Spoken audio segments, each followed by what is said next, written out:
Hello guys, it's Sharky, man. Shout out to everybody out there. Hopefully you guys are having a wonderful day wherever you are. And yeah, big shout out to SsethTzeentach. Probably saying his name wrong. Oh, you say his name, bro. So we're gonna check out this video, man. Elden Ring review. Dark Souls, 4? Dark Souls 4 or 6?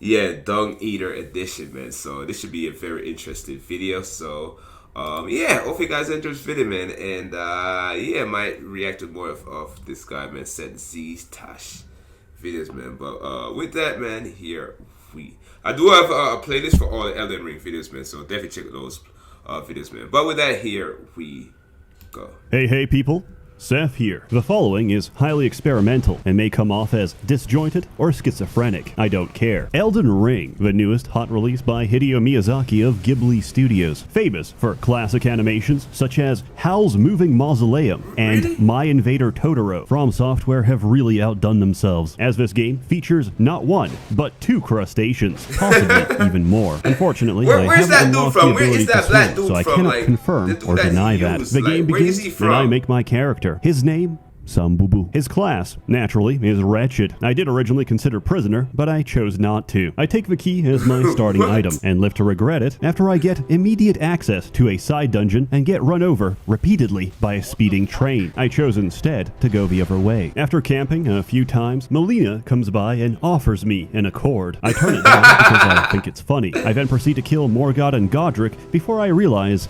I haven't leveled up. How was I supposed to know I had to say yes? Miyazaki, just because I'm offered the ability to talk to a woman doesn't mean I'm going to take it. I think that's a symptom of bad design. Conversely, I fell for the oldest trick in the book, the warm embrace of a woman's lap, only to find out 100 hours later it's actually a debuff. What did they mean by this? I guess I'll have to consult a 40-minute lore video to figure out the true symbology behind this item description. I tell you, passive storytelling at its very best, especially when half the characters either disappear, die, or start T-posing during your playthrough. This might bother people who believe there's a story, which is the equivalent of finding a bunch of random notes and thinking to yourself, damn, that book was wild. Halo's plot is crazy. Have you not read all the secret terminals? On the bright side, Dark Souls lore channels now have a steady source of bread for the next 4 years. I assure you, you'll know every side character better than your own family. I don't remember which war Granddad was fighting, but I do know Patches. I know that, canonically, he is circumcised. Honestly, I don't judge. I still get to have my wife Ronnie. What I'm criticizing is the involvement of this fat fuck. Celebrated author helping to weave the narrative experience. Okay, let's see what this dude wrote. Sunset found her squatting in the grass, groaning. Every stool was looser than the one before and smelled fouler. By the time the moon came up, she was shitting brown water. The more she drank, the more she shat. But the more she shat, the thirstier she grew, and her thirst sent her crawling to the stream to suck up more water. I rest my case. J.R.R. Martin is the greatest author who has ever lived. He has also never finished his books. And so, fittingly, From Software has embodied the spirit of J.R.R. Martin by never finishing a single quest line. Elden Ring is an ambitious platformer, and if you disagree, you haven't played the game, because half this game is jumping with a head start, or falling into a hole, into a canyon, into the place you originally wanted to, but accidentally jumped before doing so, adding an extra foot to the height of your fall, which turned it into a lethal descent. There's nothing I love more than jumping awkwardly off rooftops, but how do we spice it up? Archers. You love archers. They're on every roof, and they've got tracking. And guess what?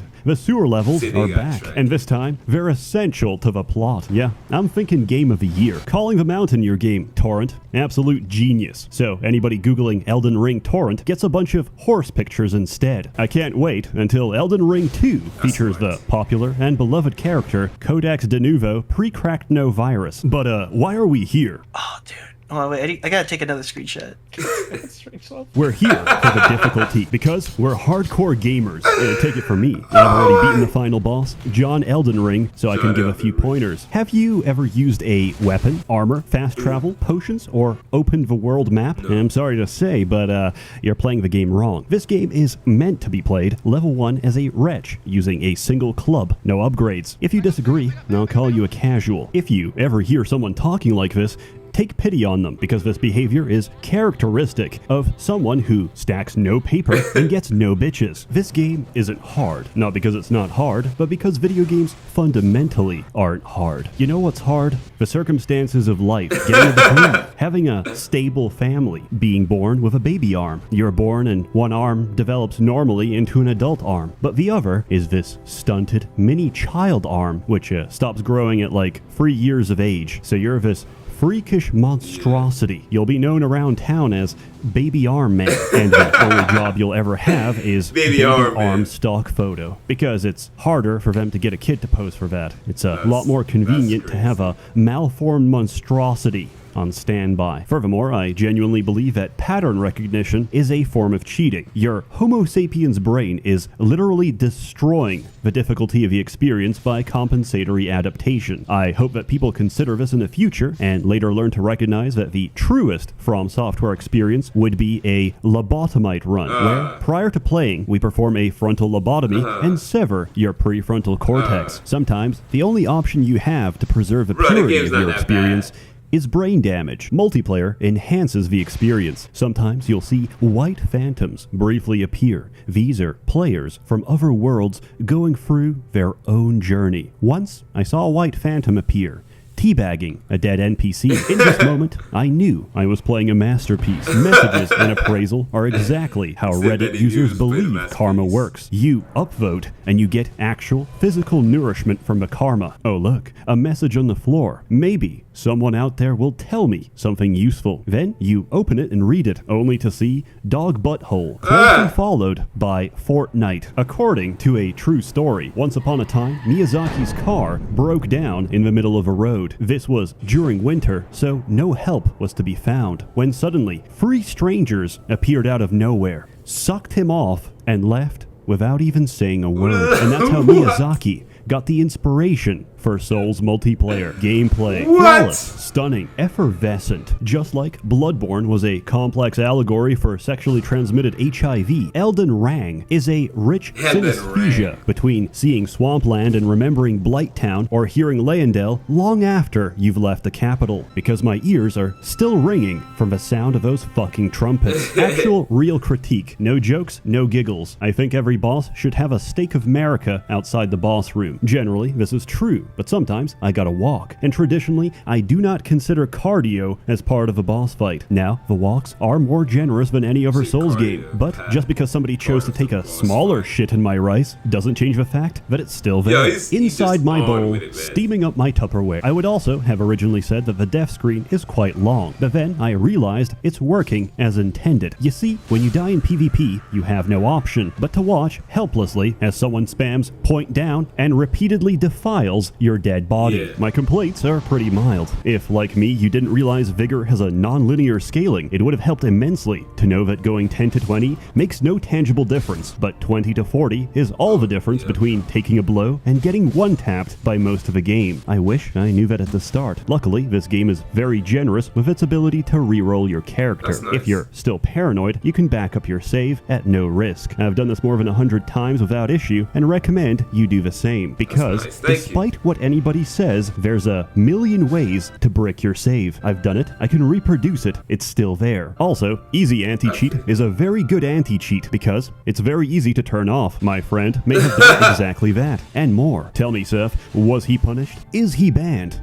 No, some of the later fights have interesting hitboxes. Not like I care. I cheesed through that shit. This game makes you realize the greatest companion you'll ever have is yourself. So why not make a copy? Lord, before continuing, we have to stop and talk about the best character in the game. Dung Eater. Loathsome Dung Eater. Ferocious feaster of feces. Devious doo-doo devourer. Dung Eater consumes excrement, feces, shit even, nihilistic, and with a wicked sense of humor. His greatest desire is to eat the poo-poo, and of course, murder you and defile your dead body. I think there's a lot we can learn from Dung Eater, but as a society, we're not yet ready ready for that conversation. Builds. There's many builds. Strength is terrible until you realize you can power stance through the entire game and block everything else with barricade shield for 0 stamina. Going strength, unfortunately, puts you at the highest risk group for naming yourself the Black Swordsman and cosplaying as your favorite slice of life anime. If I see you doing this, I'll summon you intentionally so I can kick you for my world. Dexterity. Do you enjoy katanas? How about double katanas, each one longer than the last, using realistic, historically accurate sword techniques from feudal era Japan? What about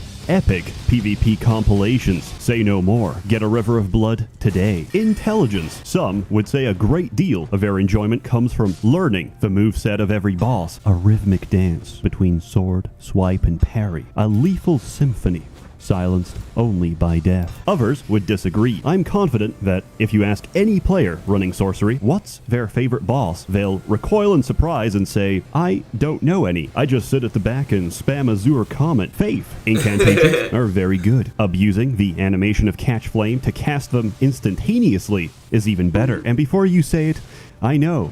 It's working exactly as intended. You know what else is intended? This. Also, this. And this. My greatest enjoyment of this game, beyond the exploration, the richness of the graphics, and the scale of the world they made, has been abusing every mechanic I possibly can before it gets patched out. And so, inevitably, I've taken to abusing other players. You might call them humans. I call them people who use Moonveil unironically. And thus, I feel no remorse for any of my actions. In summary, Elden Ring attracts many different responses. Some fillet the long shaft of FromSoft endlessly. Others hate it because of their own incompetence. Walking manifestations of the Dunning-Kruger effect, these people believe that failure is not their own and somehow inflicted upon them by the universe. You can't be bad at video games, as video games are merely a subject matter. No, that is a deficit in your cognitive ability, something that likely plagues you in every aspect of your life. In summary, if you're bad at video games, you're bad at life. You've got a smooth brain and a low IQ. Your fate is to be a grunt in the New World Order. And then there's others, like me, who are quietly waking up to the fact that maybe we should have never dropped those bombs to begin with. I guess what I'm trying to say is Elden Scrolls 10 out of 10 garbage. I love it. As always, more content to come, so stay tuned. If you're interested in some merchant multiplayer, password FUGHUNT goes in all fields. First 52 Invade get a 15% off their first month of FUGHunters.com, the official sponsor of this video. And now, allow me to conclude this presentation with some calming visuals. Rest assured, most of the things seen here can no longer be afflicted on another human being. A warm thanks to the many members of a Merchants Guild generously funding and bankrolling these videos. You're all truly wonderful. Have a good one. Alright, so man, that was the video. I won't go into more. Hope you guys enjoyed that video. The link will be in the description, man. That was pretty fun. That was the first time I'm reacting to Seth videos, SsethTzeentach videos, man. So that was epic. Hopefully you guys enjoy that, man. And looking forward to seeing more and seeing more reaction from Seth, man. Like, I'm not sure what he's gonna do next, but it should be very interesting, man. So subscribe to the channel, man. If you're new, leave a like, leave a comment, and definitely check out my Elden Ring playlist for all the Elden Ring video, man. I do have a lot of boss fight, ending, lore videos, all that sort of stuff, man. So definitely check that out. And yeah, with that, and I'm out of here. Peace.